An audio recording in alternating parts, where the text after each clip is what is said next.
Bonjour tout le monde, bienvenue dans cette courte capsule d'explication. Aujourd'hui, on regarde ensemble quelque chose de super pratique pour mieux comprendre notre langue, les modes verbaux. Allez, c'est parti pour une petite exploration bien simple et surtout très visuelle. Fait que la grande question de départ, c'est comment on fait pour présenter une action? Ben, le mode d'un verbe, c'est vraiment comme lui faire enfiler un vêtement particulier ou même lui chausser une paire de lunettes spécifiques. C'est ce qui nous permet de montrer de quelle manière l'action se déroule concrètement dans la vraie vie. Donc, le point vraiment crucial ici, c'est que le mode indique la façon dont l'action est présentée. On peut se demander, est-ce que c'est un fait bien réel, une simple possibilité, ou peut-être un ordre à respecter?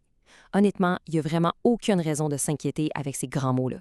C'est juste un concept super logique qui aide à tous les jours pour décoder les messages autour de nous. Bon, il existe 5 grands modes en français.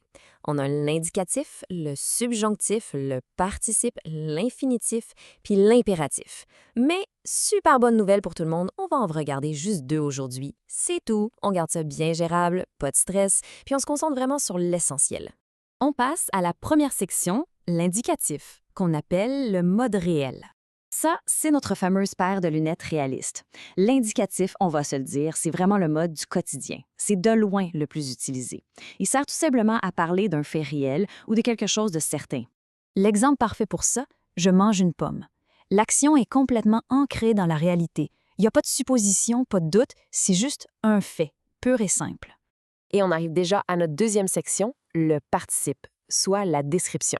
Le participe, c'est un peu comme une photo prise en pleine action. Il y a 2 formes à retenir. Le participe présent, qui finit souvent par les lettres ANT, comme dans en cuisinant.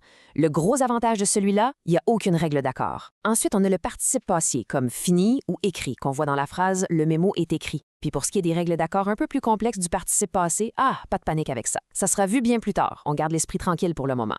Pour terminer, on pourrait se demander en quoi c'est si utile que ça de reconnaître ces fameux vêtements verbaux. Que ce soit pour bien analyser une publicité ou encore comprendre un contrat, réussir à faire la différence entre un fait réel puis une simple description, c'est une clé vraiment puissante pour faire des meilleurs choix à tous les jours. Sur ce, à la prochaine!